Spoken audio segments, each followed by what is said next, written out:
We're all misfits. All right, you ragtag bunch of misfits. You're a scrappy little misfit, just like me. Biggest bunch of misfits I ever set eyes on. Good morning, Misfits. You were tuning into another episode of the Misfit Podcast. Goon Squad in the house. What's up, gentlemen? Yo. On this episode, we are going to find a way to talk about football because I'm sad that it's over the entire episode, but we're going to wrap it into a CrossFit sense. Or maybe I'll just, what do they call it? Glazing? I'm just going to glaze glazing Patrick the Mahomes. customers, bro. Glazing the customers. No. I'm going to glazing Patrick Mahomes. I don't understand his that hood and saying popping him off, or what? Because I feel like you would be getting never mind. As Who won always, the best way prediction, to by support the this way? podcast is by heading to properfuel.co. Use the code word misfit. Sharpentheaxeco.com. Use your favorite athlete code. You save money. They get money towards their 2024. I almost said 2023. 2024 CrossFit game season. MisfitAthletics.com for your individual programming needs. TeamMisfit.com for your affiliate programming needs. Sure. What was that? What was that little? I said, who won the prediction? I don't remember what we all said. I really don't remember, and I was wondering who's closest. I was very close. And I would have been off by, for each team, 1 point if KC had scored in regulation. I believe I said 24-20. That's pretty close.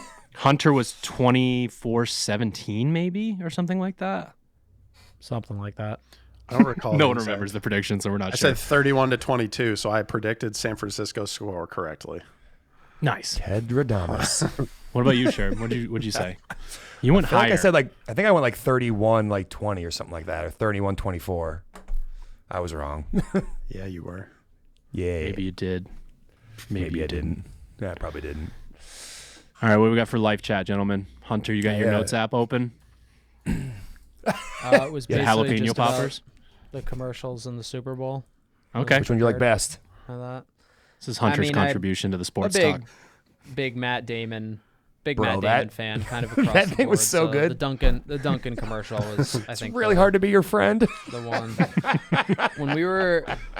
Yeah, that was good. I feel like that was me And hanging out with when, you two. who was it? I actually made a note. The Paramount Plus commercial where Hey Arnold got thrown was pretty funny. It was like the old guy. Everybody was just like didn't want to throw Arnold. Like they were like, it's football head. Like we don't want to throw him. And the old guy, I don't remember who the actor was, but he The was old like, guy. it was. Is that Sir well, it's Patrick, the- whatever his fake his name is? It's the. I'm pretty sure he does Star the. Trek guy. Yeah. Patrick Stewart. X-Men? Yeah, Sir Patrick Stewart. Oh, maybe yeah. He threw Arnold. That was pretty funny. I missed but that one. It was definitely the Matt Damon. The other one, they Matt said they were Damon's going to Ben turn Affleck. Peppa Pig into Tom a Brady and football the to throw Keys. him. Oh shit! Yeah, A there was the pigskin? Peppa Pig one where they said they were, why don't we make a pigskin? And he's like, what? And then they're like, that dude's head is shaped like a football. Yeah, those are pretty I good. You think guys didn't that's like the the one. Temu I ad the think- best? Oh my god! You watched that thing fucking 300 times in that game. I know. So many times. I All was, I can think of is someone from a different country was just like, yeah, this will get him to do Temu. And they made that ad. And I was just like, what the fuck are we watching here? Isn't this just a scam? They must have People to- spent so much money to run that commercial 100 times during the Dude. Super Bowl. How about Kanye's So commercial? So good. He's think like, I we saw spent that all of our money on the commercial, or on like paying for the ad, and so he's literally just talking to his cell phone, like nonsense. That's the ad. Kanye got a Kanye. Yep. How weird was that Jesus Feet commercial? Oh, I loved it. Everyone trying to on figure out- Twitter, I didn't know what it everyone on was at Twitter was first. like, if you can afford this, you can afford to pay fucking taxes. They can afford it because they don't pay taxes. Yeah, very true. Dude's got a hell of a PR team. Jesus' PR team. Did you know that those Sure. commercials are funded by the person that owns Hobby Lobby? Really? Yeah. Weird. Hobby Lobby ran those commercials. I did not know that. Hobby Lobby washes feet. So you can protest. You go to Hobby Lobby, start washing your feet inside their store. Ooh, that'd be fun. I don't like this at all. Let's go, Ted. There's one in Auburn. We haven't been Is to there? Auburn in a while. Wait, there's a there's Hobby Lobby in in Auburn. Yes, there is. Of course there is. Why wouldn't Let's there be? go.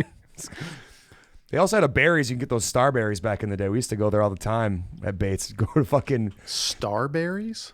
Do you know the fuck's his name? Stephon Marbury had his own Marbury. shoes. But he hated how expensive they were for kids, so he made like $25 like Payless fucking basketball shoes Shaq, and fall apart basically. in like 5 minutes.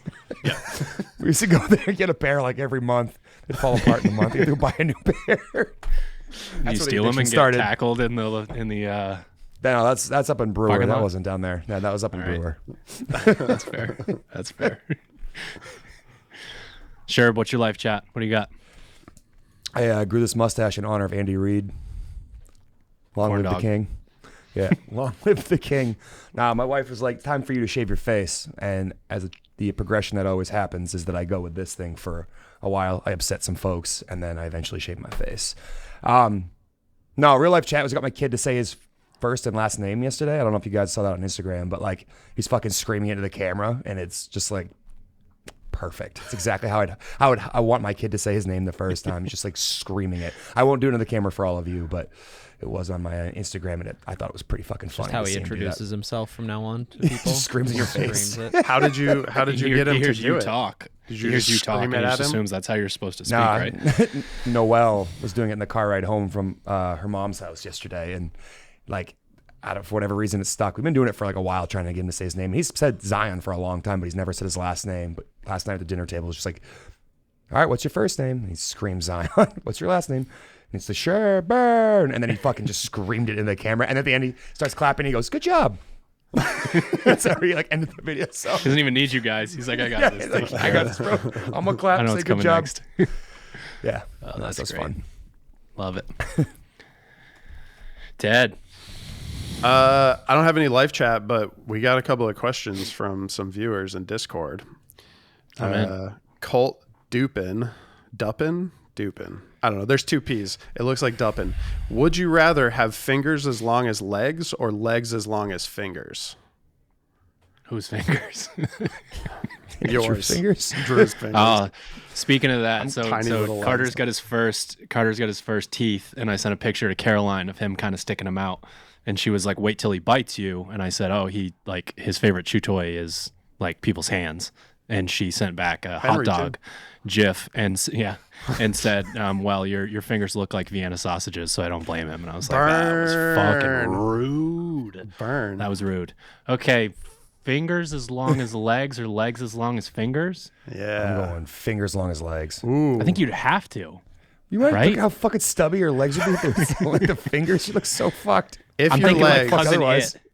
Do you think Cousin It could support? Like, could he run around? A couple of those guys could like they support you? a really tall cousin It. Ooh, but do I only get one finger? No, Do I I think get you a have hand? you get a normal amount of fingers. They're just as long as legs. No. Are my legs literally just one finger each? Yeah. Oh my god, that they- can't Like happen. Would they be strong That's a enough to problem. Real support you? monsters? Isn't there a monster that looks like that? Well, I think actually there would is. be, I think, in a better situation because my fingers are like squares, basically. So at least I'd have some, little rigidity down there. You What was guys your would just snap 400? those off and be done. What would your 400-meter time look like if your legs were as Same long as as his right now. fingers? Same as his right now. Yeah, super fast. I feel like I would have to go legs as long as fingers. Oh my goodness. If your fingers were as long as legs, it would make things really difficult to do. Maybe you could run like a fucking horse. Who knows? Maybe. But then if you break a finger, do they have to kill you? Like a horse? The horse make breaks glue its out of leg. you. They just Yeah. have to shoot you. Would you So I have have 10 legs on my hands and 2 legs Yeah. Yeah. on my legs. Yeah, you got 12 Wow. legs. That sounds crazy. I think they'd still be fingers. They'd just be really long. Wow. You think you'd still have the dexterity to like pick a thing up? Just like, Hunter, your fingers up wouldn't be there. that long. You'd be fine. As they are now. This is one of the dumbest questions we've ever been prompted with. oh, I've got a better one if you want it. I saw them in Discord. They're all pretty dumb. Oh no, I No, didn't. no, this yeah. one's not from Discord. This is from the mind of Ted. Would you rather have every song you hear slowly turn into All Star by Smash Mouth, or would you rather have every movie that you watch slowly turn into Shrek? What the fuck? So you're listening to Hey, music, now. but every song starts normal and then eventually turns into All Star by Smash Mouth. You can't stop coming up, Or you're watching a movie and by the middle of it, you're watching some hybrid Shrek, whatever movie you're watching, Shrek. and then it ends as Shrek. Yeah. Yeah. Fucking kill me if I listen to Smash I Mouth. don't think I can handle Smash Mouth. I'm a Shrek guy. Q97.9 about 12 billion times in my youth. Yep. I mean, Shrek's a great film, right? Yeah. Cinematic masterpiece. Yep. Yeah, Zion liked it. Hunter? That Hunter's was the boycotting second these dumbest questions. question we've ever been prompted with. Okay, on this Hunter, podcast. I got a Keep better them one going, for keep you. them going. Keep them Would going. I you wanna rather see- have penis-sized going. nipples or nipple-sized penis? Check. What if they're the same? It's an easy one for you then. No change. No change. The people Done. can decide which one's which. All right. You guys are no fun this morning. I'm going penis nipples. I mean, you have to, Goodness right? gracious. You have to. There's no other option, really. Just like, are they turgid or are they flaccid? Depends At all on your times? mood. As you're walking around, all of a sudden your t-shirt's just poking out an extra couple inches. Couple inches. Yeah, for you. What have we become? Fuck. All right, folks. What would you say? Are you going Yeah. Let us know penis in the nipples or nipple comments. penises? Leave us a voicemail. Tell us about your penis nipples. All right. Please don't.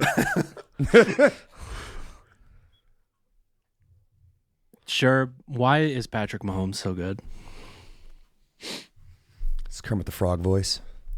You think so? He's basically just Kenny Powers. Yeah. Fucking Kenny Powers in the NFL. Fuck. I mean, honestly, it just seems like he's consumed with it. I think there are people who appear to be consumed with what they do professionally, and then there are people who just are. And I think there's a difference between like what he does for preparation and how he lives his life. I just don't think he ever turns it off. And I think that's the difference between the best of the best and the people who are like good, but maybe not that ultimate tier. Like, I just think it consumes him. I don't know if you watch that Netflix QB show, but like you can tell like his life revolves around one thing and basically one thing only. I think that's the reason.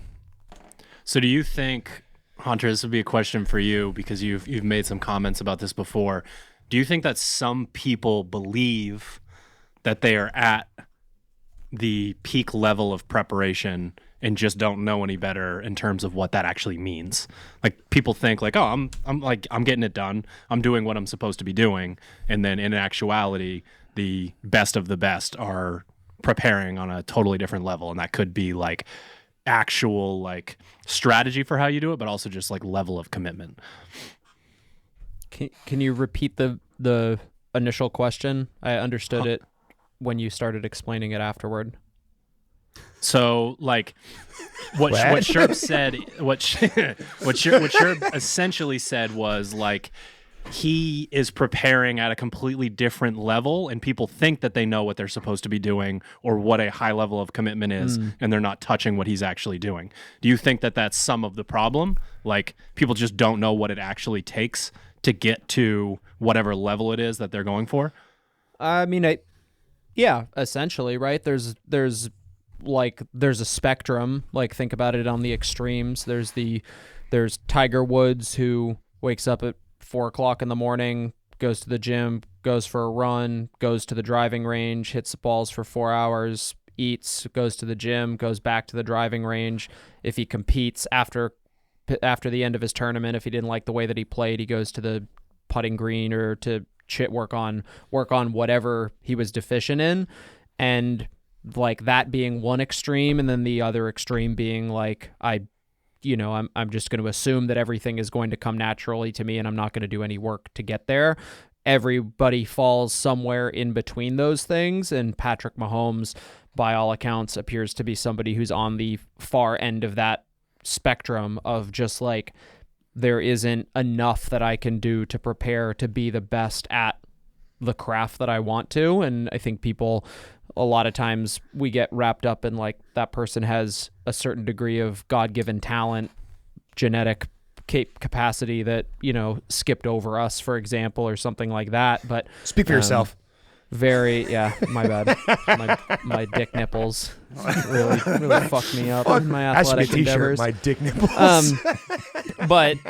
But everybody falls on that spectrum somewhere, and everybody's also going to fall on that spectrum of, natural, again, like God-given talent, wherever that is. But the best people, the people who are the best at their craft, like you pick any one of them, and at this point in the digital age, like you can see what people like Michael Jordan was doing. You watch like The Last Dance, you hear about what Kobe did as far as like trying to make himself the best that he is.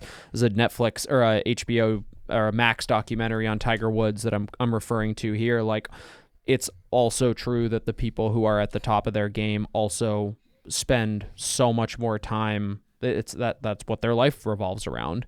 And obviously Patrick Mahomes, I think he's a parent, correct? He's a Yes. dad. He's got 2 kids.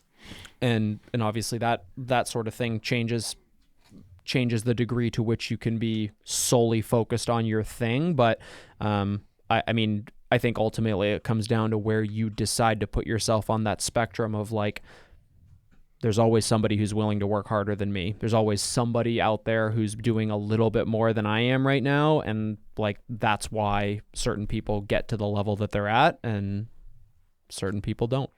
I mean, Chris Berman interviewed Mahomes like before, and he was asking him about like the relationship between his like dynasty and the Pats dynasty, and he like brought up like early on in Brady's career, most of their championships were based on like really, really good defense and like smart offensive play where you just don't turn the ball over.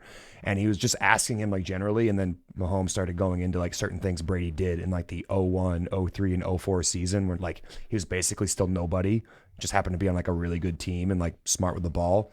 And Berman was like, I was just asking him for like, shits and giggles just to see what he would say. And he started talking about like game film he had watched and plays he had watched and like schemes that Brady had used in the offensive like playbook to make sure that they could do certain things in the field. And he's like, oh, I was just asking you if you're like comparing dynasties, and like could see the level of give a shit that went beyond the like, yeah, no, he has 7 championships. That's cool. Like goes back and watches film from 20 years ago where a lot of those concepts don't translate to today's game, but there are still things that he can find in those old videos that could be brought to today's game and make him a better quarterback. So I think that's the other side of that is like the difference between, kind of amateur and professional is that in a lot of ways the amateur doesn't even know what question to ask. And what I mean is, so I watched a documentary sort of thing on YouTube with Phil Mickelson. And one of the questions was like, do you remember, he was talking about different types of golf shots that he would hit. And the question was like, do you remember do you remember very specific shots from 10, 15, 20 years ago? Like Phil Mickelson will recall, like, I remember that I used this club, I hit this type of shot. Conditions were this, it was this hole, this round, like dialed in so far into like exactly when, and like it's just kind of ingrained in his memory as far as like golf shots that really stood out to him in his career.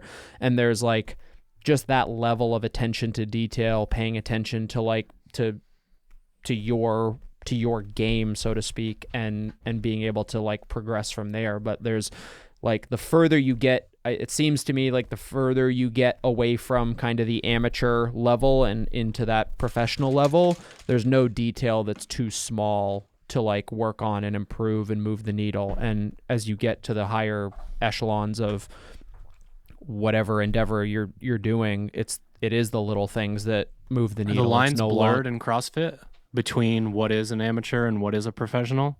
Like, is it hard to cross over that threshold as a CrossFitter? Because some people are like doing their 9 to 5 and giving it hell and ending up, I mean, I guess it probably 1% of depends on 1%. how you define professional. Like, I generally think of it as like you get paid, your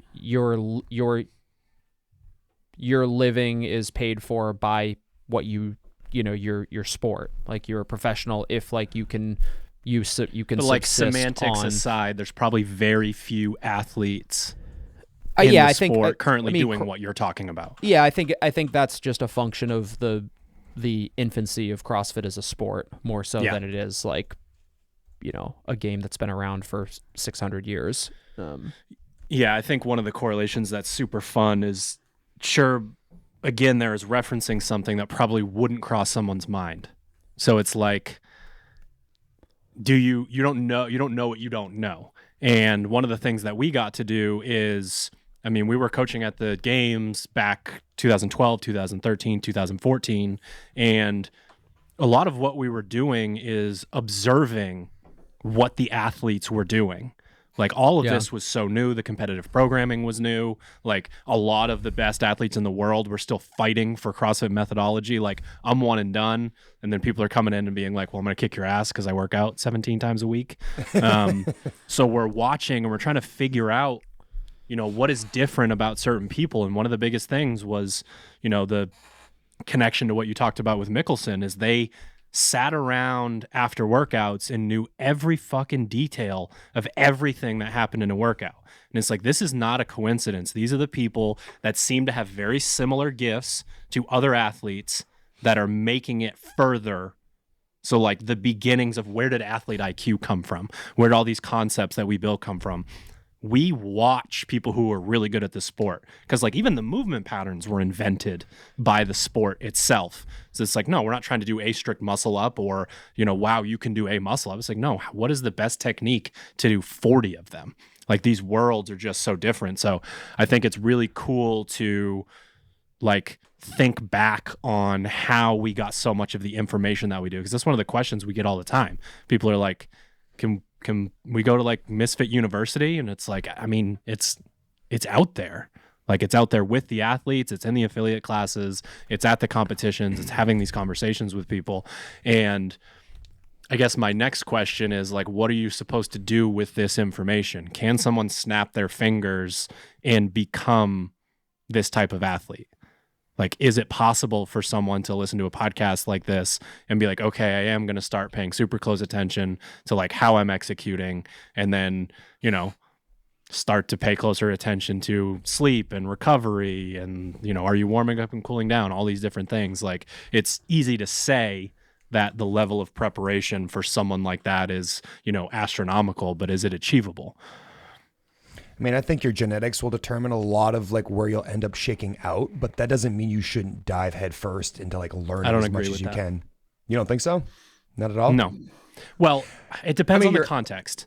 Because like Mahomes, like if he backs off, what is he? Backs way off. Is he like the 9th best quarterback in the world or something? Like, you just wonder about that sort of thing.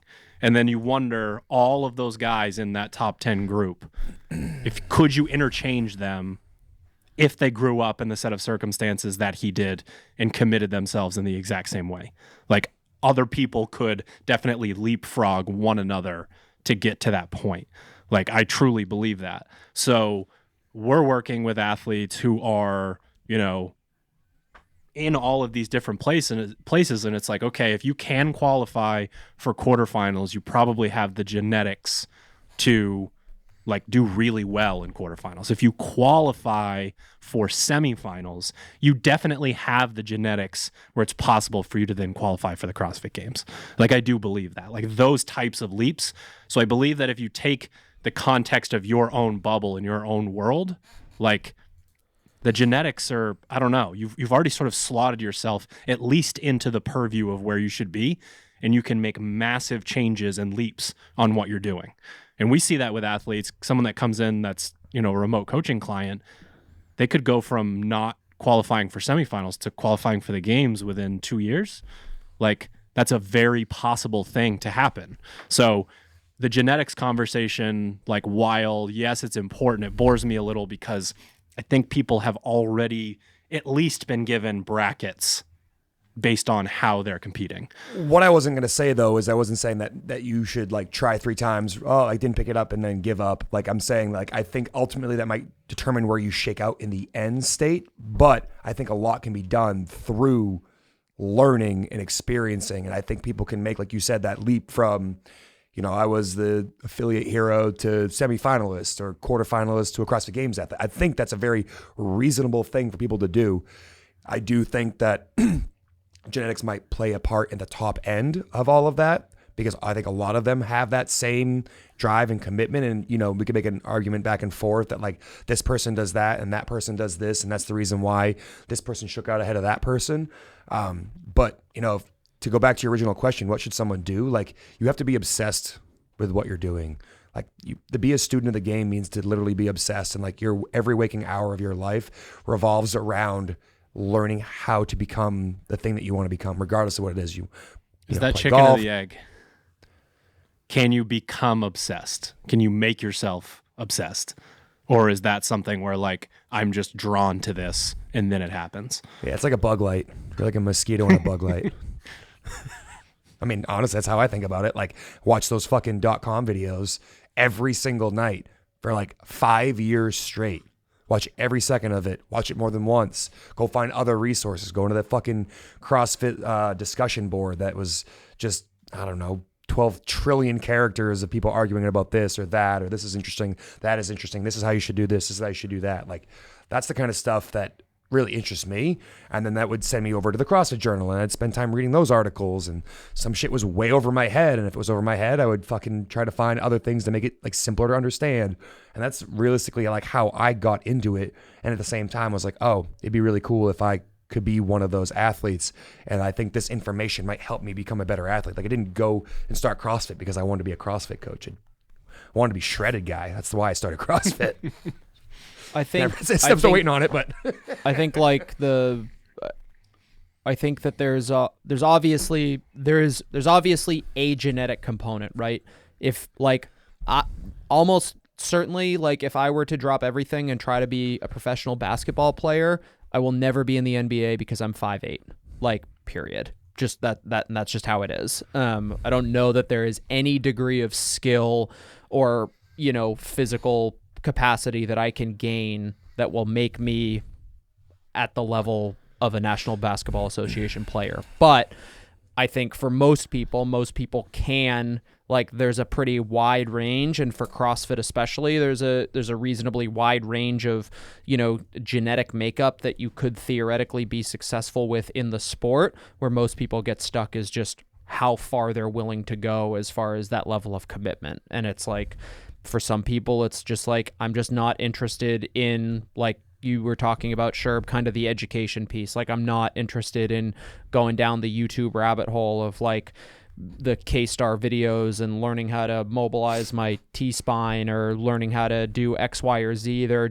are a lot, and CrossFit has a tremendous like depth of skills that you have to be like good at, and you can take any one of those single skills and dive, you know, head first down a mile deep trench that goes down to the bottom of the ocean. And, you know, there's a lot of things that you can master or attempt to master in the sport of CrossFit. And I think a lot of people just get in their own way. There gets to a point where somebody says, knowingly or not, like, I am not willing or able to commit more, insert thing here, time, energy, resources, desire, whatever, in order to further this thing. That doesn't mean that they capped out at their genetic potential or their physical potential. It's just like, that's just kind of how it is. Okay, like, so that's a really good way to put it.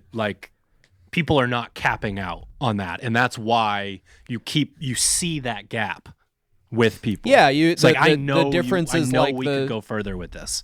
Yeah, the cap is just established by your own tolerance for the pursuit of whatever it is that you're doing. It's like, I've come this far, I've worked very hard, and it doesn't seem to be getting better than this. Okay, like, this is where I stop. I am a quarterfinals athlete. I am a semifinals athlete. I am an amateur golfer destined to never be a professional athlete. And that maybe that is true. Maybe that person, if, you know, in a parallel universe, that person did continue plugging along, doing the same things that they would have never achieved that thing. But like, since we're in a single universe that we all know of for now, then that is not, that, you know. Don't you start that. We can get down that rabbit hole. But like, ultimately, like, unless you were to pursue that for until you die, let's say the extreme end of that, like you won't ever actually know what that true potential was or is. Most people just kind of get there. It's just like, I'm bored, or it's just like, nope, I'm going to shift priorities, whatever that is. And there's no shame in that. But I think to say that like the genetic thing is like to me, it's just kind of a lazy argument. Yeah, this Not to call type your of argument lazy, conversation. sure, but I just think it's like, Fuck you, it's a small fraction of what's required, and ultimately, like they're not every single person at the top of their sport or whatever is like The most talented. necessarily the most genetically gifted. Certainly up in the X percentile of people who have, if Patrick Mahomes wasn't as a fast twitch of an athlete as he, was born, is he an NFL player? Maybe or maybe not. But ultimately, like, you play the hand that you're dealt. We sort of hung our hat on that too, because if you look at the jersey wall that's, behind my back on this same wall here, most of those jerseys aren't necessarily the most gifted athletes on earth. They're the hardest working athletes that just basically trusted a program and put in the time to be the athlete they wanted to be in their head ahead of time. Now, I'm sure a lot of them had bigger goals than maybe just getting their jersey and going to the CrossFit games. Like, they wanted top 10 and they finished top 20. But again, I think that those people that are out there on that wall are the exact like encapsulations of people who just had a dream and worked really fucking hard to make it possible. And that's kind of been where we've always put our energy into, is investing in more of those athletes as opposed to the super gifted ones that we've seen in the past have this tremendous upside, but the fucking grit wasn't there. And as a result, never achieved and never got one of those jerseys up on the wall, simply out of it, a lack of grit and a lack of ability to see that I put the fucking time in now and I can wait till that fucking matures into the actual like realization of that goal instead of I want it right fucking now. It's also difficult to see the line of progress that you're on, right? It's like initially you start CrossFit, you're a beginner, and every day you come into the gym is an opportunity for a PR. And then progressively those days of personal records start to spread out a little bit more, and they get the time between personal bests get wider and wider, and training gets a little bit more it's just a little bit more tedious and repetitive. And the upward climb appears and feels much more like a horizontal walk, because the steps kind of between rungs on the ladder just get steeper and steeper and steeper the higher you go. And I think with CrossFit, especially still being in relative infancy, is that like when regionals was a thing, one of the reasons that like, I was interested, and I didn't know it at the time, but it was like, this is attainable for me. It's like regionals is like, that is the thing for me that's like currently out of my reach, but it's attainable. And like, you attain it. And now like to say that semifinals is like attainable for me, that's a very different statement. And that's like, probably not true. Or like, and maybe it's true if the energy, the time, the commitment and stuff were there, but that doesn't matter. The point is that the fact is, like, when it was like CrossFit, the giant blimp just dropped on the ground, and for the first decade everybody is scrambling to see who gets to the top, and because it's like, all of a sudden, like 1 year later, there's 100,000 more people who have heard of CrossFit, and now the pool of competitors just expanded. And then the next year, it gets even bigger, and now the names that were on the top the previous year aren't even factors the next year, because a whole group of new athletes who are at a higher level or who have been training harder have now supplanted them at the top. And I think we just kind of are seeing that constant rotation of athletes at various levels just because of how young CrossFit is, and will continue to do that until the sport itself settles to a place where, like, hey, in order to crack into that top X number of athletes at the CrossFit Games, like, the commitment level that's required is just so great that barrier to entry naturally just excludes 99% of the population. It's not because of that. It's not a genetic thing. It's like it's what we talk about all the time. It's like people say, I want to go to semifinals. It's like, okay, what I want you to do is reframe that and say, I want to train 4 hours a day. I want to go to bed at the same time every night. I want to wake up at the same time every night. I want to choose to not spend time with friends and family in lieu of training. I want to, all of these things that people don't really realize are attached to the statement of that goal is where people just drop off. It's like at some point, people are no longer willing to make the sacrifices that are needed to move up a rung on the ladder. And I think that is the differentiator between the good and the great.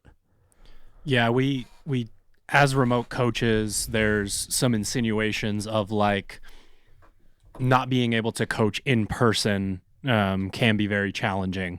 So it's always great to like have a remote athlete come here and work with them and make a bunch of progress. But one of the good things about remote coaching is from afar, you see that progress and can call it out in a way that the athletes can't see, because it's just like, I gave you 3 or 4 things to do today and you're just doing what you can to stay locked in on those things. And even when you are doing really well, like your body's feedback is like, this is very challenging. Your muscles hurt. You can't breathe.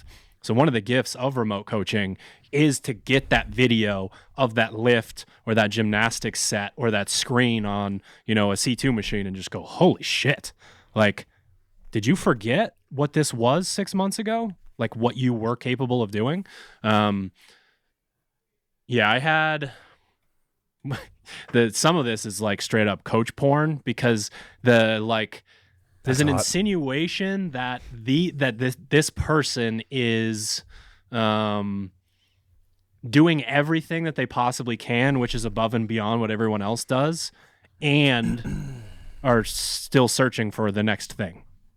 What else can I do? What can I add to this list? Like, Mahomes obviously wasn't watching Brady's film from 23 years ago. As he was becoming, MVP level, going to AFC championships, and they showed he got hurt last year on a play where he got pulled down from behind. So he started adding these ridiculous crab walks and back bends with his coach. And they showed a side by side of a sack this year in the playoffs that looked like all of his ligaments were going to explode. And then they showed one of his stretches that he was doing, and he was completely fine. So it's like last year that one thing happened, and it's like, as his coach, you're going to figure out, his strength and conditioning coach, you're going to figure out what you can do to make that not happen again, or he's probably going to go find another strength and conditioning coach, which is just crazy. It's pretty wild to watch. I think the other side of it is, Sherb, something you alluded to with the gifted athletes versus the non. I think what makes someone like him so fascinating is I think in high school he was could have been drafted as a shortstop, a pitcher, or gone a full ride to Texas Tech. I mean, it's not like Alabama or something, but still. And he still went down that path of being as obsessed as he is. I think that's what's fascinating to me about someone like Kobe, someone like Tiger. We have all of these examples now, as much as it pains me to say, definitely starting to become more and more obsessed with Max Verstappen, and just he had the greatest race car ever made. And the whole season, he was this fucking piece of shit car it's not good enough for me. It's not like my driving ability is still beyond what this car is capable of, which is just so crazy. And it's I've sort of in my mind whittled it down to just calling it killer instinct. Kind of fascinated with in the heat of the moment, that fucking look you see on their faces. Other people would be trembling. They want to shy away from it. A joke that Sherb will only get, James Harden literally scores 40 in game 2 of the Eastern Conference Finals, and then doesn't take a shot, and he's the best player on the floor. Ball. He stands 10 feet behind the 3-point line. Don't give me that ball. I don't want it. Everyone says I'm not clutch. Fucking dumb. I don't even know how that's possible. But that idea of killer instinct is so fascinating, and I'm like really trying to zero in on what I think the formula is for it. And simply put, the idea of confidence and preparation coming together. Like, and I think we work with athletes who, will have an imbalance of one or the other. It's really fascinating. We've had some athletes who, like, preparation was like C level, B level. Confidence was like A+++.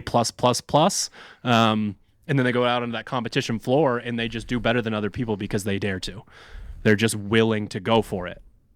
But then every once in a while you get that convergence of, like, I do believe in what I'm capable of, and I'm going to match the level of preparation up there, A+ on both sides.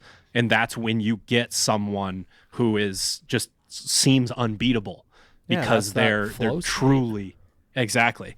Do you think that killer instinct is like a naturally born thing, or do you think it's something that somebody can develop? Because we've seen athletes that are very well physically prepared that go out onto the competition floor and crumble. Like, how would one get to a level where they have that killer instinct and confidence in themselves enough to go out and, as you put it, dare to? Yeah, without calling out specific names. Call them out. No, yeah, I'll ask for permission. I have seen someone in a particular setting have as far from a killer instinct as humanly possible, as far as I can tell. Like, especially, I think it's tough when someone's so prepared, like, in terms of checking the boxes in the gym, and then doesn't have any of it at all on the competition floor. That to us is like, no, like, that person over there that's beating you, has an inflated ego. They don't even know what the fuck they're doing out there. Like, so that's super challenging to kind of wrap your mind around. And then this same person in another particular setting exhibited the, like, absolute killer instinct. And from a body language standpoint, you're almost like, who the fuck is that? I have never met that variation of that person. And that's why over the years, it's like a younger version of me would have tried to almost force that onto the athlete. Like, no, you are going to be confident because you should be. Like, okay, sounds good. Like, I'm still going to feel that level of nerves. So what we do, and I believe the actual term I've stolen, repurposed in some way, but building an undeniable stack of proof that you are who you say you are. Like, I need to be here to be like, the athlete's like, I'm not good at this. And it's like, okay, yes, you are. Yes, you are. Yes, you are. Yes, you are. But with actual proof. Like, we have our biases throughout the season. And if an athlete is really struggling with something, you can morph those pretty easily to be like that athlete's specific weakness and go into it. And it's like, okay, there was so many opportunities, 9+ opportunities over the course of a phase to be like, getting a little bit better, getting a little bit better, getting a little bit better. And then you take someone who's like, was middle of the road on something, and then is all of a sudden like at that CrossFit Games level with the movement. And it's like, you have to call it out as the coach. You have to be like, okay, so when they announce this, and you would normally go into your shell and like not want to warm up, like, oh, I don't know, if I do 2 RPMs on the Echo bike, my legs are going to fall off and I'm not going to be able to do this workout. And like, you start to get the fucking crazy talk from the athletes. You can start pulling up screenshots and just be like, hey, we did the work is done. Like, we've already done this. You've already prepared for it. You've already checked these things off. But you have to, as the coach, help them build the proof and then show it to them. Like, put it right on the platter. Like, here it is.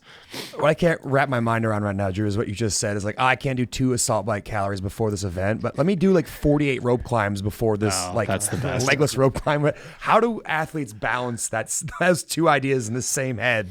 Just makes no sense to me. That's all I can think of. It's like, that's peacocking. That's all that is. So wild. People in the back, they're so showing dumb. off with their legless rope climbs. It's amazing. I'm like, congratulations. You would have done well in this event. You just ruined it. Just did 85 reps before the workout started. Oh, yeah, fuck, sorry. Good stuff. So yeah, there's just this idea of, we get these amazing examples, and like, I'm not in love with modern technology and what it does to people, but having these things on display for us with the like amount of behind the scenes that they have and the level of access that they have to certain people, it is really fucking cool to see like how they do it and how they talk about it. And I think a lot of it was like, you know, mysticism back in the day when an athlete was at that level. No one really knew what the fuck was going on because they were all smoking cigarettes in the locker room and drinking beers, and Babe Ruth eating 6 hot dogs during a baseball game, hitting 3 home runs. Good old days. Fuck. Yeah, I think to go to the question of like what the formula is, Drew. I was just looking up a quote. I was trying to remember what it was, but Zig Ziglar said, he's basically like you know sales what guy. I'm talking about. Oh, yeah. Sales guy, motivational speaker, and he's basically, the quote is, success occurs when opportunity meets preparation. And so like there's obviously the opportunity is a little bit easier to identify, whether it's, you know, I'm at semifinals going into the last event with a CrossFit Games spot on the line. Okay, opportunity, check for sure. Opportunities there. The preparation element, I think all of those things kind of fall underneath that, whether it's the confidence, an athlete confidence, it's a coach communicating to the athlete. Because then at the end of the day, like, an athlete's got a lot of shit to cycle through in their head. And if the difference is the coach reminding the athlete, like, hey, remember like 3 weeks ago when you did sets of 15 muscle ups, like, you can do your 15 unbroken here in this final event and you're going to be fine. There's obviously the coach's responsibility on that side, but I think a lot of it has to do with an athlete being able to recognize like the position that they are in and making kind of adjustments based on that. So if being able to recognize like I am at that place where opportunity and preparation have intersected. I have the opportunity here, whatever level that is for you. If it's, the opportunity is to qualify for quarterfinals thanks to a really good performance in 24.3, like terrific, or it's, Paige getting ready to rip the head off a lion and qualify for the games in a final event of a semifinal. So like that identification of the opportunity, and then with the help of somebody like a coach trying to remind the athlete of the preparation that was done. And if an athlete's working either independently or trying to determine that level of preparation, I think like the doubts, the element of the fear and the doubt that comes along with that sort of thing is fine, but that will ultimately like hinder you to the point of underperforming. And that's where like the benefit of having a coach to be able to point those things out, to show the screenshot to the athlete, to show the fitter with your score logged for that muscle up workout or whatever, is like, hey kid, don't forget, like, you've been here before, you've done this. It just looks a little different because the lights are above your head and there's 1,000 people screaming at you, but ultimately you're still in your gym. You're still about to do this one workout that you've done 1,000 times before. You're going to be okay. Yeah, one of the workouts that comes to mind is the legless rope climb workout from semifinals a couple years ago, because you could read through body language very easily. Like, let's say, I don't remember, what were the top scores in that? Do you guys remember, timing-wise? Talking about the repeat, the yeah. shuttle run legless, I'm pretty sure we saw sub 3. Yeah. So let's say 250 something, I think, was maybe like a pretty quick time. Let's say there's 100 athletes in the world that could get like around 3 minutes. And then you just think about the plus minus of apprehension versus killer instinct. Seconds are on the table due to how many can you like each time that you go into something with a level of apprehension and you're guarding yourself from who knows what it is, failure, you don't want people to think you're no good, like you start to back off of that. But then there were a lot of people in that workout that were just like positive that they were going to beat everyone in it. And it was so fascinating to watch the body language of people going through that workout. That to me is where like we transcend and get beyond just the idea of the like opportunity meets preparation, like that sort of thing. Like above and beyond that, there's just this idea of the push and pull of like, I always think about it like while I'm watching from a body language perspective. Like I was fascinated the first 3 years that Medeiros was competing, because I was just like, I don't think he's better than these guys, but I'm pretty sure he thinks he is. There was something about his body language in the ranch games and then the 2 years that he won that was so fascinating. And I don't know if it's killer instinct. I don't know if it's like a free and easy, like, yeah, let's just go for it type of thing. Like, I don't really know what his personality is like, but the body language thing is so important. And there are athletes that you watch and you're like, that should be a games champion. Like I can think of over the years a lot of people, and it's just like the way that they carry themselves at the games. Like you get the one bad event and then they're moping around in the back the whole time, and they don't, you're not using it as fuel, that sort of thing. So yeah, I'm working on a more concrete answer to your question, Ted, in terms of like, how do we coach this? How do we create this within an athlete?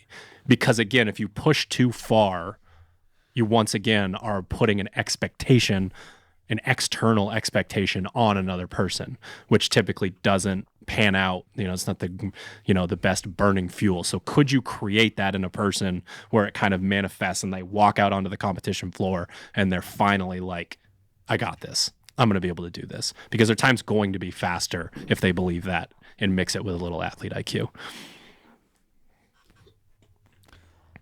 I don't know that it can be coached. Yeah, I was saying, can you can teach crazy? coach I almost think that like it's in my head right now. Can you teach crazy? Like I've always thought those athletes just, and again, crazy might not be the right word for it, just have that like inside of their head that like, I can fucking figure this out. I can go faster than them. I can lift that fucking barbell. Like obviously I think it's something that might be able to be trained, but I don't know if that training that idea would ever catch up to someone. What if it's uncovering it? What if it's in more people than you think? What if it's down there? Because you see some people exhibit it in certain instances, and that would insinuate that maybe we can go to another place. So yeah, if someone is like really like the opposite of that, just to their core, I'm not sure that they're going to be chasing what we're talking about anyways. So they can kind of be left out of this particular conversation. I'm very intrigued just by the idea of uncovering it, because I love that when you see a glimpse of it in someone that hasn't exhibited that before. That's exciting. Yeah, I don't know how you'd uncover that. That's the only thing. But I mean, it's obviously a combination, right? It has to be mutual between a coach and an athlete. I just think that ultimately it's on the athlete. The athlete has the final say as to whether or not I identify that, like, oh, coach is right.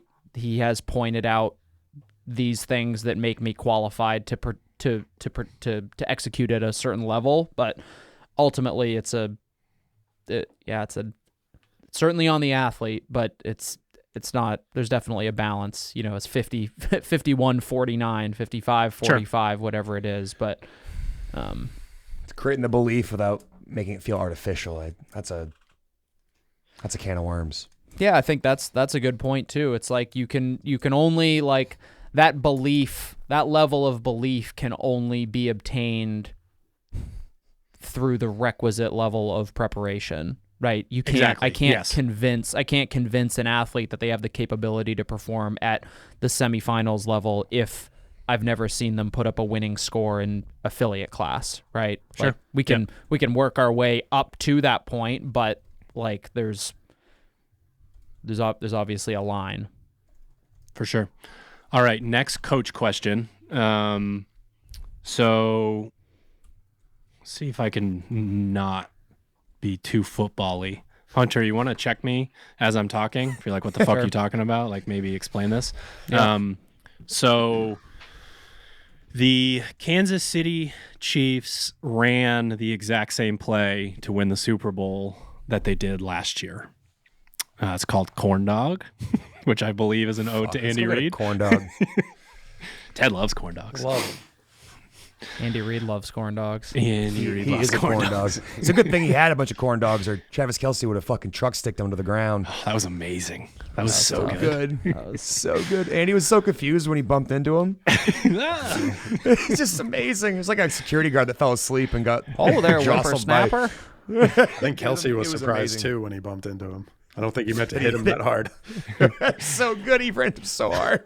That was good. They had an altercation like that earlier in the year too. Like they grabbed did. his arm, and there was a whole thing.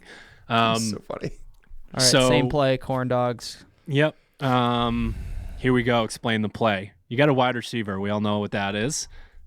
Hunter. Yep. Wide receiver's out wide on his own. He's receiving wide. Before the play, sometimes you see people running all around. That's called motion.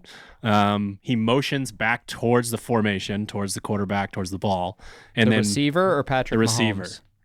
Patrick Mahomes does. Quarterback in motion would be interesting.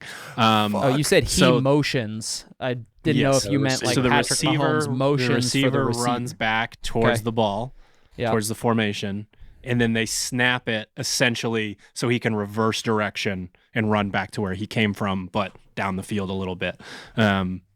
Wide open, super challenging play to deal with. There are plays that can be drawn up in football where you know they're coming, and it doesn't really matter that you know that they're coming. And one of the greatest examples of that was a pick play that the Seahawks used to run, where they would put two wide receivers really close together, forcing the defenders to be very close together, and then without, because it's illegal for the wide receiver that's not going to catch the ball to just go like block, but he can get in the way of the other guy. So they used to run this where the outside guy would essentially run a slant underneath the inside guy. And the other guy would get in the way, so he's basically blocking the guy that was supposed to be covering if it's man coverage. So the Patriots knew when they were playing the Seahawks in the Super Bowl that this play was something that they would run in like a goal line type situation. And like their defender almost couldn't figure it out. I mean, the insinuation, correct me if I'm wrong, Sherb, was that he never actually got it right in practice. He never once did it correct. That was the first time he ever did it correct was in the Super Bowl. Yeah. So Great time to do for it. football Opportunity fans, meets fucking A. preparation. dude, for real. So for actual football fans, you remember not giving Marshawn Lynch, the man named Beast Mode, the ball on the 1 yard Even line. I remember that. Bro, have you heard that Yeah. reaction video? Have you heard that reaction video where he just goes up He to fucking laughs Carol in and his goes, face. Yeah. "Ah!" like idiot. And then Richard Sherman's face just like made the Super Bowl when he just has that really like shocked look that's what just That's happened. a at their little Super Bowl. too much revisionist history for me, Yeah. though. I watched Hold on, Marshawn we're Lynch get tapering stuffed off at the here. We're line so losing the many fucking people. times. Let's go back to corn dog. We're losing Yes. you. Yes, and I'm the people. What is? What the heck? I had no What the audio heck? for a minute. We can guys hear were you, so you can talking. just keep Yep, talking. we're good. All right. So basically, in the game, they're down on the 1 yard line, and the Seahawks are acting really weird, and like they're basically starting to think like they're going to run this fucking play. They're not going to run the football. They're like thinking about taking timeouts, whatever. So the Patriots leave their goal line team out there, and like the play happens. They run exactly what the Patriots have been practicing. Malcolm Butler goes the direction that he's supposed to instead of getting jammed, intercepts the ball in the end zone, falls to like whatever the 1 yard line, that sort of thing. Kyle Shanahan not only, this is the part that I kept from the beginning of the podcast, he decided to take the ball in overtime. Dweeb. With the new rules, if you give the other team the ball first, you know exactly what you need to do to win when you get the ball back. So if they kick a field goal, touchdown, we're good. If they score a touchdown, you know that it's then sudden death, so you have the opportunity to go for 2 and win the game. But if you let them go do something, like you're good there. And the Chiefs proved this theory basically when you like they went for it on 4th down. You remember that play? Mahomes had the longer run. Can I ask when a they went stupid question? Yeah. Is this different than regular season? Yes. I thought in overtime. Yes. Okay, so It's if the you Josh score in Allen rule. overtime in the regular season, the game is over. Or Only if a you score a touchdown. touchdown in the Only regular a touchdown. season. Yeah. The Playoffs. old rules, they would just fucking drive 40 yards, kick a field goal, game would end. So they updated that for the regular season. But now in That the was playoffs, You get a chance no matter what. Then it becomes sudden death after each team And has a possession. Kyle Shanahan, for the listener, coach of the 49ers, decided ball. to Coach of the losers. take the ball, decided to receive the ball first. Historically in overtime. loses games that he's winning a lot. He was the Got it. offensive coordinator in the 28-3 debacle. Yikes. So that happened. He claims he talked with his analytics team before, so he threw them under the bus. Sure, A lot of he people did. said that the 49ers defense was too tired. I'm not buying that either. So there's that. So fucking dumb. I'm real tuckered out. It's a Super Bowl, but man, I could use a nap and right I just now. don't think that the Chiefs, specifically with Spagnuolo as their defensive coordinator, just coach, only part that matters there. Or I don't think you could beat the Patriots with corn dog again in that. So my mind is going to, it's another thing where you're going into a competition in CrossFit as a coach. What can you do to make sure corn dog doesn't happen, or that you don't know the fucking overtime rules for the playoffs? Because the players didn't. They said after the game they did not know the rules. Like that Shame is on them. They didn't know the answer to the question that I just asked about. Correct. Yeah. They're like, oh, I didn't fucking know that. And the Chiefs players were like, we had a PowerPoint presentation about this in August. Like, we knew about it, and we talked about it, and we talked about it in preparation for the Super Bowl, the whole deal. Like, what do you do in these scenarios? Like, no stone unturned, that sort of thing. So one of the things that we do see happen fairly regularly in CrossFit is someone will qualify for semifinals for the first time, and they'll have a friend back there as a coach. They'll have a significant other back there. They'll have their affiliate coach back there. They'll have whoever has been helping them with what they're doing. From you guys' experience, what are the things that you can do as a coach leading up to competition and then in competition to make sure that your athlete can just go execute and not have these things where like, oh, I didn't know, because that does happen at the CrossFit Games for sure. There are moments where they release an event and someone doesn't know the, sort of ins or outs, the XYZ of like how you would attack this thing because they couldn't even remember what the second or third round was.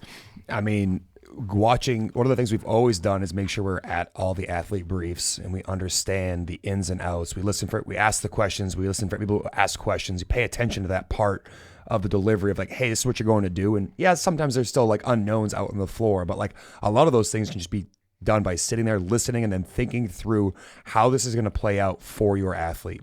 What are their strengths? What are their weaknesses? Where do they need to be smart? Where do they take risks? And then making sure that you have that conversation with them in a manner that inspires confidence, doesn't create doubt, because I think that can actually happen far more often than any coach would like to admit, is that they might be create sitting in doubt briefing and they athlete. announce it and you go, oh shit.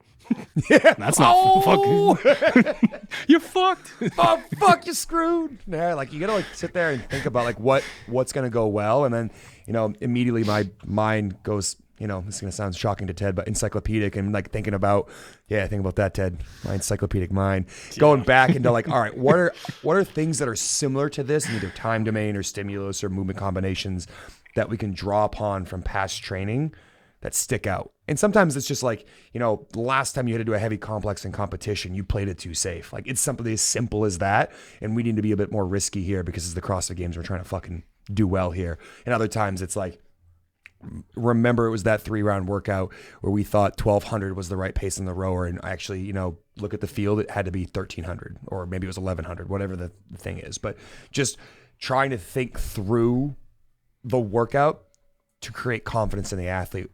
Going into a discussion with them after the briefing, being like, hey, I think this, that, and the other about this. What do you think? And creating a situation where they leave that conversation feeling more confident rather than less. Yeah, I think to Sherb's point, the briefing type thing is important. I think it's completely unacceptable that a professional athlete doesn't know what the parameters are of the competition or whatever game they're about to play are. If you're a CrossFitter and you don't know what the movement standards are, like that's your fault. Hey, what the fuck are you doing? You blame throw the coach under the bus too, but I would put that squarely at the feet of the athlete. If it's like It is probably same- a culture thing, though, right? When you think like no one's prepared in that scenario, like coach probably doesn't know what the fuck they're doing, athlete doesn't know what, like it would be hard for that to be the case. But Okay, yes, so all right, would so put I it on guess the yeah, athlete, sure, for sure. in that specific, but to tie that together, like part of what happens is then it's like, okay, so we know what the workout is, or we've at least been briefed the workout. Coach athlete, like we should be going over that a little bit, like, hey, do you understand like what's going to happen? And then something that I'll do in affiliate class, especially if it's like a team or a partner workout, is I'll like right before we're about to get started, I just point out the person who I think was paying the least attention throughout the class, and I'll ask them, what are you about to do? Like, what are you going to do? And they'll either be like, or they'll be a smart ass and be like, I was paying attention, and they'll give me the correct answer. But it'll prove to me and to them that they paid attention. And because I'm just asking kind of a random question, I'm confirming that they probably have the other surrounding details ironed out as well. So with an athlete, that's like, what's the plan for the round of 21? 15-6. Okay, great. What's the plan? What do you have to do after you put your sandbag down? Okay, you have to go back over the barrier. You're not going to go around the barrier, right? Like, just look. It sounds very childish, and this is maybe a little bit of the military part of me, because I remember this, like when a plan of some sort was being briefed, the level of detail was obviously pretty extreme, but like, holy fuck, it's boring, it's difficult to remember, and you get treated like a child when it's like, okay, what are you going to do next? I'm going to go walk 50 meters in that direction and hide behind the tree until the big smoke grenade tells me to go out from behind the tree. And it's like, it's dumb shit like that where you think you're being treated like a child until somebody fucks it up. And then you're like, oh, I understand why we do that now, because all it takes is one person to fuck up that small detail for the entire thing, the entire plan to go to shit. When it's across, a single athlete and a coach, like that obviously gets shrunk down a little bit, but it's still like, do you understand what you're about to do? Like what the rules are of this specific event, game, whatever you want to say. And then understanding like, then that instills confidence that the athlete knows exactly what they're doing, which I think contributes heavily to kind of the preparation side and being confident that you can execute. And then from there, the coach, it's just like the one thing is coach is never going to be reactive. We're never going to react positively or negatively to, say, an event announcement. They announce a fucking backflip. Coach isn't like what Sherb said or Drew said, like, oh shit, you're fucked. Like, oh damn, that's so exciting. It's like, that sucks. That's not your job. Like, you're like, okay, backflip, got it. Like, how do we do this? And it immediately we immediately shift into like, okay, athlete, like this is the platter that you've been served. Like, how do we take one thing off the platter at a time until you feel like we have, the table set, so to speak, to make sure that you are executing in the best way that you can confidently. Yeah, the best coach that I ever had in sports, like, prepared me so much for coaching CrossFit, because like in football, we ran like, I don't know, 10 plays or something like that. And every single person like did the exact thing that they were supposed to do in that play so many fucking times in practice. And he could spot like somehow like you didn't bootleg like on your like follow through, like your fake at the same time as the receiver not like trying to block on it was fucking crazy. But like he just had an eye for detail, and it made no sense to any of us as fucking 16, 17-year-old boys who were like, we're 4 wide, we're gonna run them all down the field, we're gonna let it fly. The Hard Knocks, right, Drew? They had the quarterbacks room for the Jets, and it was Aaron Rodgers and Zach Wilson and who the fuck else knows is in that terrible quarterback group. But the coach was running through bootlegs and like handoffs, and he was having the fucking players guess, and the only person that nailed all of them was Aaron. Everybody else is like, of course. Everybody else is like, oh, no, that's a run. Oh, that's passing. It's like, no, it's actually, that's a run. And that's a pass. It's like fun to watch. And it's just like the difference between how he would do it and how they do it obviously shows the gap. They're all NFL fucking players. You all have to be a very certain caliber to be there. But the level of detail and give a shit is far different with the the elite 0.1% as opposed to like the 1%. Well, it's like people were rewarded like in a social, almost kind of social fitness setting back in the day for having fun skills, muscle ups, heavy 1-rep maxes, pistols, things of that nature. And then CrossFit came along with the open and said, are you good at double unders, toe to bar, wall ball, heavy? like deadlift at a very manageable weight, these movements. And as we progress through the sport, we do get people that show up that had a more traditional sports background, and their 2K rows is 740, and they can't do a set of fucking wall balls, and they're no good with a jump rope, and their footwork and a burpee box jump over is all over the fucking place. They stand all the way up on the top of the box as they're crossing it, and it's like we haven't even begun to work on what you need to work on in these settings. And like that's where my mind goes when I think back to that stuff, because there wasn't an individual thing that we did on that team that was particularly like challenging or spectacular or anything like that, but the sum of all of the parts coming together was so huge. And one of the reasons why I thought of this concept for this episode is because coaching a team at the games last year was way different. Like those briefs are tough compared to Indy. Like you go here and you go here and you do this. Like sometimes different groups of people are simultaneously doing different things, and like you'd get back from the briefing and people would have completely different interpretations of the briefing. Like you have to get like all 4 athletes and coach together, not only to talk strategy, but if you could strategize for the wrong workout pretty easily after those briefings, especially because Tim Paulson asked 19 questions and CrossFit knows the answer to like 3 of them. And then they're like, oh, hold on 1 second. Let me go check. And they like go hide in the corner for a minute. And they're like, yes, you can do that. And everyone's like, what? There was one briefing. Do what again? That was like an Abbott and Costello situation. Got real ugly for a while there because they basically said there was no standard for something. They're like, we'll figure it out. Like you just go do the stuff. And the athletes were like, no, you're going to fucking tell us exactly what the standard is. And they're like, we don't have one. But again, just thinking through this, that felt like a complete level up for me as a coach to be like, if I have a team briefing at the games, I got to wake up like 3 hours before it. I got to have my fucking notes app ready. Exactly. I got to be shadow boxing in the shower. I got to be, 3 cups of coffee deep. I got to be ready to rock. I'm not rolling out of bed and going to a team briefing and being like, so you do what? And then you do what? It's chess, motherfucker. This ain't checkers. Fucking A. Hunter, I cut you off. What were you going to say? You remember? This chess, motherfucker. This ain't checkers. No, I don't remember. It wasn't that important. So yeah, we just talked about football and CrossFit crossed together. A little sad that there's no more football now, although Formula One's coming. And that is actually much easier for my schedule.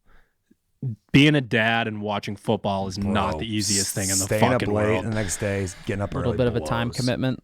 But even the 1 and the 4 games, it's like, wait, you're going to do what now? I'm like, I'm going to watch football. That's what I do on Sundays. However many weeks out of the not anymore, motherfucker. F1, a lot of times, like, I get up early, I do the whole thing, I put him down, and I can just watch the race right then. And like, he's asleep, she's asleep. Like, I'm down there drinking my coffee, maybe eating a muffin, who knows, something spectacular, something lovely. Damn, a muffin. Yeah, I love muffins. I tell Maya not to buy them for me, but she keeps, I've sliced a muffin or 2 in my day. I wonder what people are going to think that means. We'll leave that hanging. That's my final thoughts. Final thoughts. You like muffins? Muffin slicer. Leave that cut muffin hanging. Cutting muffins. Who's got final thoughts? I'll do so. This, I think you've probably heard us talk about this. I think this conversation is just a larger version of the conversation that we have when an athlete says, "I'm bad X, Y, or Z. And then, so let's say I'm bad at rowing. Well, what have you done to make yourself not bad at rowing? It's like, I'm mostly just upset about Mostly just being bitch bad about at it. rowing. So it's like, okay, yeah, I post to Instagram about how much I hate rowing, and I fall off the rower in a puddle of sweat and tears every time I row.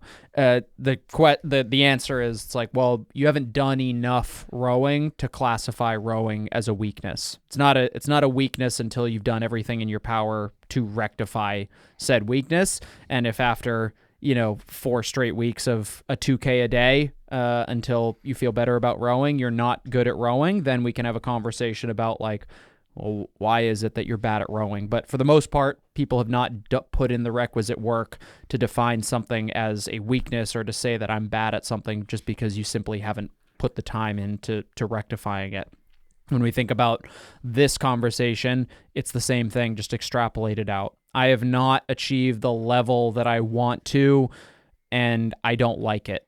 It's like, okay, well, what have you done?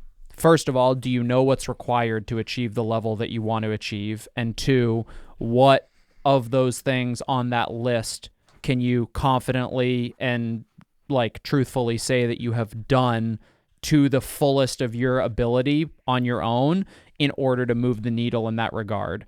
And for the most part, that's just an immediate stop point for a lot of athletes. It's just like, well, I actually just had no idea what was required to get to level X, Y, or Z. And now that I know, maybe I have to adjust my goal. Or now that I know, it's like, oh, wow, okay, here's a path forward, and I can start chipping away at these things and actually see if I start to make that forward and upward progress that we're talking about. But I think like the basis of this whole conversation is the idea that like most people have just not exhausted themselves, their resources, or, and have just found the line at which they are no longer willing to commit further to the acquisition of their goal. It's like the time, the resource commitment has now exceeded what I am going to get from the achievement of this goal.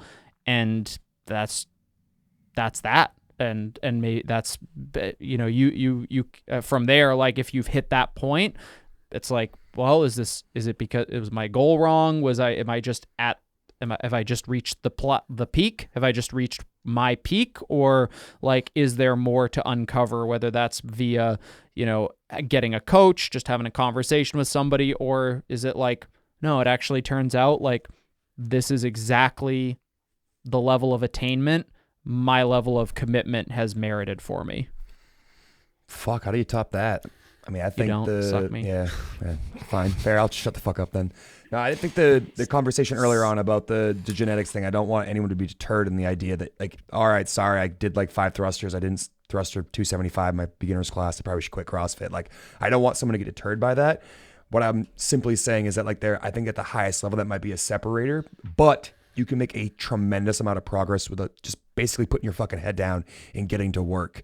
And early on, that is like the buy-in. That is the basics. That's the littlest thing you need to do, is just to go in and try really fucking hard day after day.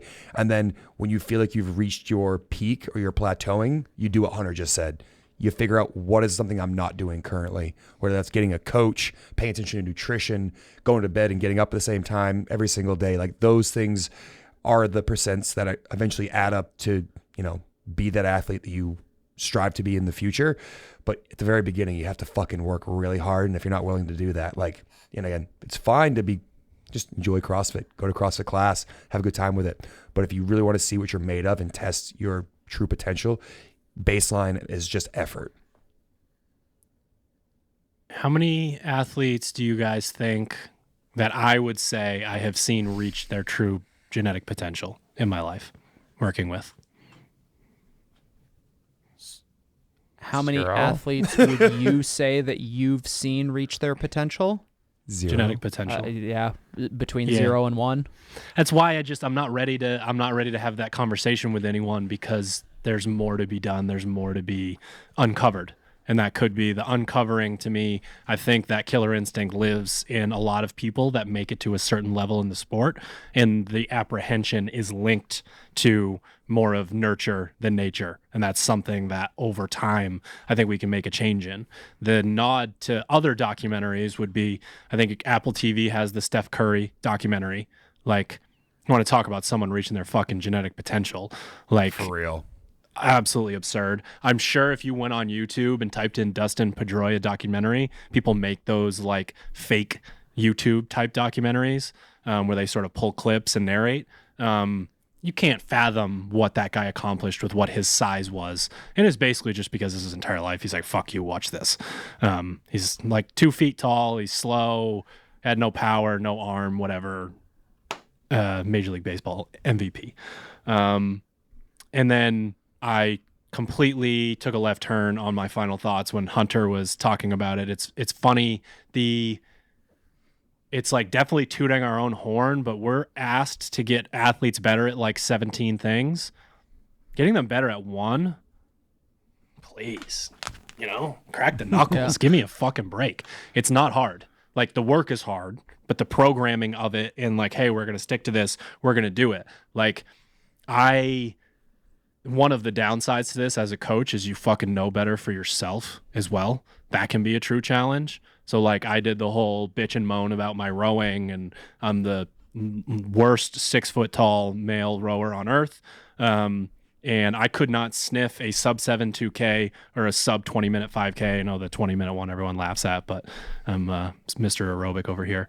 But I had absolutely no chance of hitting either of those. So I did row every day for 30 days. And I think I did a set of 10 workouts 3 times through and was able to do both of those things without, honestly, like it was not an empty the tank situation either way. And it's just like those things are attainable if you're willing to go in and do the work. And I think most athletes have that perspective as well, buried somewhere back in their brains. But it's scary to like really lean into something and be like, okay, what if I can do that? Can I then do it on the competition floor against this person, etc.? A lot of it's an unknown too. It's just the fear of the unknown. It's like what is required to row a sub 7 2K? It's like, I don't know. It sounds scary. Like that time sounds scary. Like it sounds really uncomfortable. Like what the hell am I going to have to do to get there? And that can be just a hard stop question in itself. Like that can be such an intimidating question that that's as close as we're going to get to the answer. And I'm just going to kind of back off and put my hands up instead of, it's like, okay, well, let me put my foot in this ocean and it appears to be a mile long, but it turns out the ocean's only an inch deep, and I can just stand where I'm walking and I can just take steps further out into the 1 mile long ocean that is actually only an inch deep. And I was just too scared to do it before, and turns out it's not all that scary. True. Did we do it? Yo. Ted, what are your final thoughts? No, I don't have none. Corn dog. Sorry. Oh, I would love a corn dog right now. I would Ted's too. final thoughts. Thank you for tuning in to another episode of the Misfit Podcast.